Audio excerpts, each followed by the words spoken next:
Assalamualaikum warahmatullahi wabarakatuh. Selamat datang kembali di channel kita, channel ngaji santri milenial Nahdlatul Ulama ini. Teman-teman semua, rekan-rekan kita, sahabat-sahabati dan juga sedulur-sedulur semuanya, kembali lagi ketika ada di channel ini maka kita ngaji Gus Baha. Dan kali ini kita langsung saja ngaji Gus Baha ini kita ambil dari YouTube ngaji Ben Aji dengan judul Gus Baha, pertanyaan level tinggi oleh para kiai. Jadi di situ Gus Baha ini ada suatu forum dan ditanya, yang tanya ini bukan lagi siswa atau mahasantri ya, atau santri, tetapi langsung oleh kiai. Nah, bagaimanakah ngajinya? Mari kita perhatikan, mari kita simak dan mari kita ngaji bareng-bareng di sini. Kita mulai.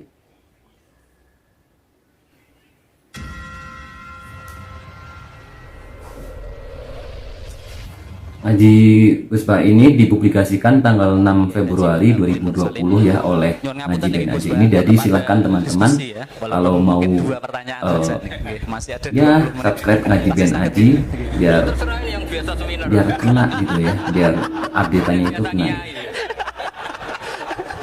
Nah, ini ternyata Gus Baha ada di Kerapia pada tanggal 4 Februari 2020. Dengan luar biasa tentang qiro asap dari sisi riwayat maupun dari sisi peringatan Sarosehan, peringatan tradisi keilmuan pesantren dan tantangannya di era 4.0 dengan narasumber Kiai Haji Bahaudin Salim, Gus Baha dan Profesor Dr. Haji Abdul Mustaqim di Kerapia Jogja. Dan ini kita mulai. Monggo Pak Yai Hamid. Assalamualaikum warahmatullahi wabarakatuh. Yang kami hormati Gus Baha, saya tanya karena dulu pernah ditanya nggak bisa Gus, orang jawab nggak memuaskan. Di dalam riwayat Rasabah ada taklil, ada imalah, Musa, Musi. Saya ditanya kiai gitu, ya suriah juga. Gus, napa riyen waktu malaikat Jibril nazala birungi ngajari nggih Musa. Apa cukup satu kalimat jawab satu bentuk apa ya? Memang sapah itu mulai dari nazala birul amin, lauh mahfuz sampai Rabbil Izzah. Saya jawabnya ya sulit gitu. Saya jawab tapi masih ngeyel saja. Terima kasih. Assalamualaikum warahmatullahi wabarakatuh. Waalaikumsalam. Monggo Pak Yai Furqan. Assalamualaikum warahmatullahi wabarakatuh. Waalaikumsalam warahmatullahi wabarakatuh. Saya heran dengan ilmu yang dikuasai Gus Baha. Mohon dijelaskan tentang ilmu laduni. Nggih. Matur nuwun Pak Yai Furqan. Nggih. Terakhir Pak Aminun terakhir nggih Pak Aminun nggih. Silakan. Ojo kesana ini yang sini. Yang dua gimana teman? Boten tadi tambahan dari Pak Yai Hamid. Ini korbannya harus ini. Silakan Pak Kiai Aminun. Nyun sewu Gus Baha. Aminun melangi. Boten kait wonten kaitanipun kalian ingkang pun aturaken kala wau. Ananging kula mengikuti teng YouTube. Ingkang sepisan nyun sewu. Kaitanipun kalian mitir sing kula mangertosi panjenengan nggadahi pendapat kados ngoten meniku menapa sami kalian pendapatipun Mbah Mun napa dene Rama panjenengan termasuk kaitanipun kalian manggi tamu panjenengan tentunipun benten kalian ingkang jenengan lampahi ugi benten kalian ingkang pun lampahi dening Mbah Mun napa dene Rama jenengan. Matur nuwun. Assalamualaikum warahmatullahi wabarakatuh. Terima kasih Pak Kiai Aminun. Niki langsung ke Gus Baha. Langsung ke Gus Baha semua nih pertanyaannya. Monggo. Ini tak jawab. Kita pause dulu. Jadi kita review lagi ini ya materi pertanyaan-pertanyaannya. Yang pertama dari Kiai Hamid tentang apakah dalam ketika malaikat Jibril itu memberikan firman itu pada kepada Nabi Muhammad, apakah dengan mose apa gitulah tentang qiro asabah, maksudnya tentang variasi bahasanya itu, apakah seperti itu atau hanya satu bahasa, tetapi kemudian karena orang Arab itu banyak, kemudian ada yang sampai ke Turki sampai jadi gimana, terus sampai ke Irak gimana, sampai ke daerah Maroko gimana gitu kan berbeda-beda. Apakah waktu pertama malaikat Jibril itu memberikan menyampaikan firman kepada Nabi Muhammad, apakah hanya satu bahasa atau semua komplit itu dalam qiraah sab'ah itu. Kemudian yang kedua dari Kiai Furqon, mohon dijelaskan tentang ilmu laduni ya. Ilmu laduni itu ilmu yang kalau di pondok-pondok pesantren yang kita tanpa mempelajarinya secara full itu kayak ada karomah tersendiri. Kemudian yang ketiga tentang dari Kiai Aminun tentang witir dan hormat tamu, itu apakah Gus Bah itu sama dengan guru, dengan Mbah Maimun, ataupun berbeda dengan Mbah Maimun dan juga dengan bapaknya. Lalu marilah kita simak jawaban dari Gus Bah. Ini tak jawab yang agak serius. Itu gini, yang masalah tamu itu memang saya beda dan sengaja beda, tapi bukan mukhalafah. Beda itu beda dengan mukhalafah. Jadi Mbah Mun sendiri kalau curhat ya sering ngeluh karena kadang tamu itu di luar jam beliau, misalnya qailula atau mau ngaji itu ada tamu nggak tahu waktu, itu juga beliau sebenarnya ngeluh. Pernah tak tanya, nak ngeluh buat dingendikakno, aku kayak itu ora kayak gue. Intinya sebetulnya kalau sesuai teks Quran itu memang seperti itu, la tadkhulu buyutan nabi illa ayyudana lakum. Orang boleh sowan itu nunggu ditimbali. Jadi dulu karena sahabat itu sering sowan Nabi langsung ke dalam, itu Allah kasihan nabinya karena kadang sedang sama anaknya, cucunya atau sama istrinya. Sehingga ada aturan la tadkhulu buyutan nabi illa ayyudana lakum, kecuali ditimbali. Akhirnya sahabat bikin solusi tengah-tengah. Mereka kalau sowan Nabi nunggu di teras masjid. Terus mlebu ayat walau annahum sabaru hatta takhruja ilaihim lakana khairal lahum. Jadi nunggu Nabi keluar baru mereka sowan. Karena kalau Nabi keluar berarti milik publik, kalau di dalam berarti milik keluarga. Itu sudah tak konfirmasi sama Bamun sama Bapak. Dan kata Bamun nak kowe wani siap disalahno wong ya monggo. Tapi sebetulnya enak gitu kan. Kadang-kadang tamu itu kan kacau betul. Misalnya kita pergi 2 jam, kadang wis ngempet kepening jeding, baru ke jeding, assalamualaikum. Kita ngaji di luar gini 2 jam 3 jam baru masuk, mungkin mau makan mau apa langsung assalamualaikum. Itu kan secara nalar kan ndak etis. Makanya saya umumkan kalau bertamu harus ada aturannya, seperti zaman dulu ada aturannya walau annahum sabaru hatta takhruja ilaihim. Jadi Nabi yang keluar, kalau Nabi keluar ke masjid berarti milik sama Mbah Mun. Itu memang witir gitu. Kita ini dididik guru-guru kita kalau bilang witir kan solu sunnatan minal witri rokaatain. Jadi ada kata minal witri karena maknanya witir itu ganjil, sementara kita witir 2 rakaat dulu. Itu kan bingungkan malaikat, ini katanya witir kok 2. Witir maknanya kan ganjil, sementara sholatnya 2 dulu. Pertanyaannya ketika 2 kamu salam statusnya apa coba? Kalau kamu katakan witir ya kan genep 2. Nggak kamu katakan witir, ini paket witir. Maka redaksinya solu sunnatan witir. Kira-kira harus terjemah para malaikat, ini pemanasan witir loh, belum witir kan. Karena kalau dikatakan witir kan janggal kan, masa witir kok 2 rakaat. Kalau kamu katakan ya enggak Gus, rencananya 3. Loh setelah salam kan selesai. Enggak ada 2 ini paket dari 3, enggak bisa. Setelah salam yang menjadi sholatun mustaqil lah, sholat yang berdiri sendiri. Nah, jadi soal tamu dan witir seperti itu. Dulu Nabi juga enggak mau menegur tamunya. Sampai Allah sendiri yang ngendikan apa inna dzalikum kana yu'dzin nabiyya fayastahyi minkum. Sebetulnya mertamu selonang-selonong itu mengganggu Nabi. Coba kalian bayangkan. Saya itu gak sekedar bayangkan, saya ini korban. Saya itu sering ngaji di rumah itu 2 jam, kalau ngaji Rebo 2 jam. Kadang baru masuk, makan baru 1 assalamualaikum. Coba bayangkan. Iya itu kalau sekedar makan. Kalau saya ngurmat ibu, saya masuk rumah ibu saya itu sudah sepuh. Kadang ibu sudah menunggu, Pak kok suwi ngaji, pas baru seneng-senengnya ibu ketemu saya sudah datang. Sekarang makomnya tamu sama ibu itu tinggi mana?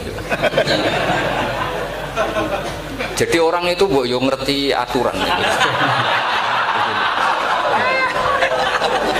Nah saya ingin mendidik masyarakat tuh jangan, kalau Mbah Mun kebaikannya luar biasa, tentu beliau kuat, nyabari semua kuat.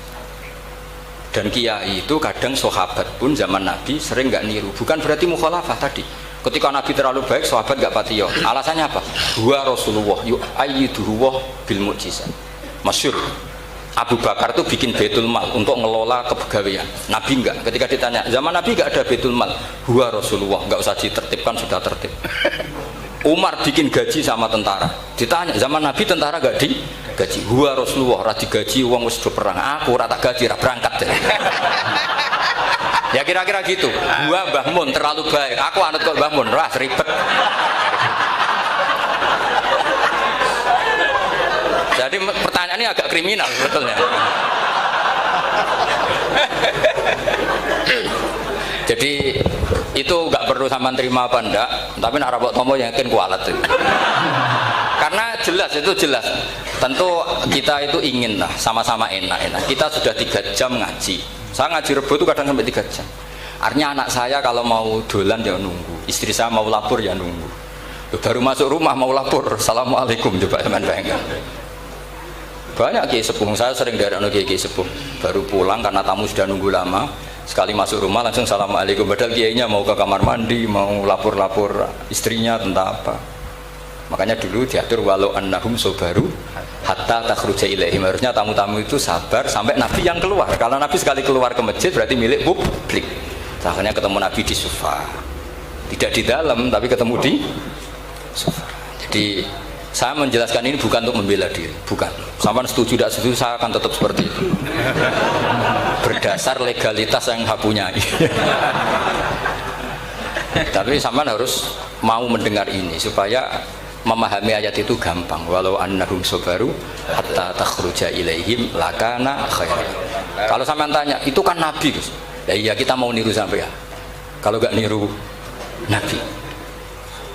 Ya, terus yang pertanyaan tadi itu yang Kiai Hamid tadi, memang kitab yang saya baca semuanya sepakat Jibril itu hanya mengajarkan 1 huruf, yang lainnya itu sifatnya ijazah, pembolehan.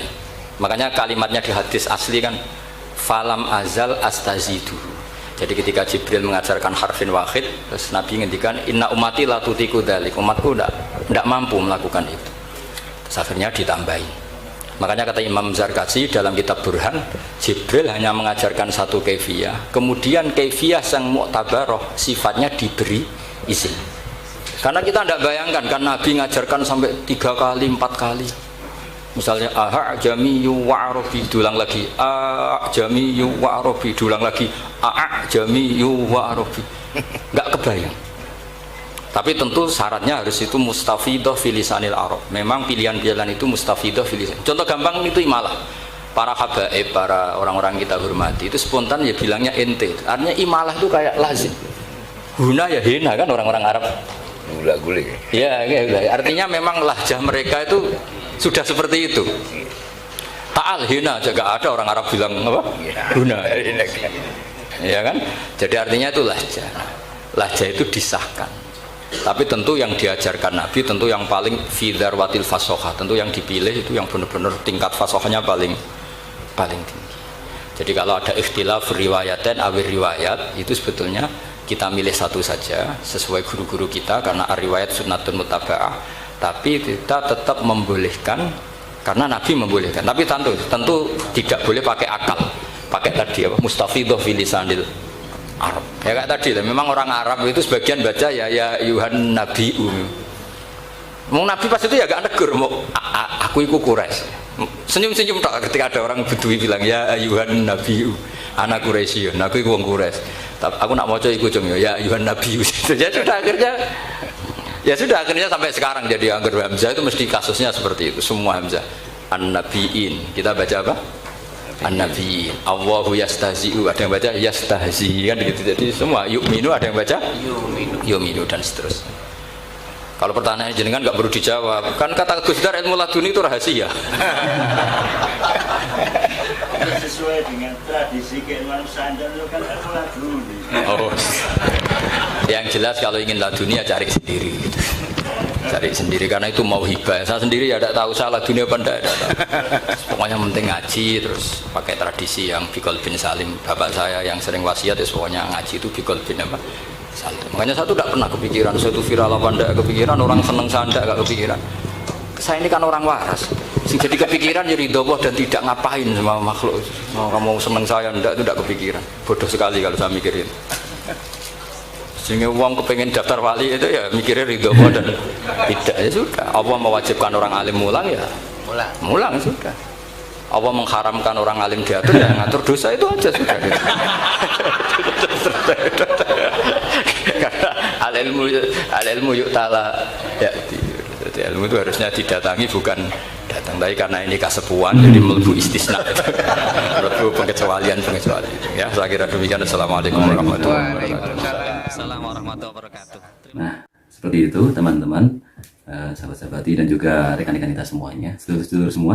Jadi ada beberapa hal yang dibahas di situ karena tiga pertanyaan. Yang pertama adalah qiraah sab'ah, itu Jibril gimana waktu menyampaikan firman-Nya pada Nabi Muhammad itu, dan ternyata jawabannya hanya satu bahasa yang tentang Arab yang sudah disahkan, yang paling disahkan oleh Islam, dan itu memang juga ya seperti halnya yang dilakukan oleh Nabi gitu kan. Tapi memang di sana di Arab kan ada kayak semacam action bahasa gitu. Kayak misalkan di Wonosobo sendiri juga ada kayak panggilan iro, ire, ira, deke, de. Nah, kayak gitu kan ada perbedaan, tetapi masih bisa dipahami, masih bisa artinya sama, masih bisa ya dimaklumi, itu disahkan.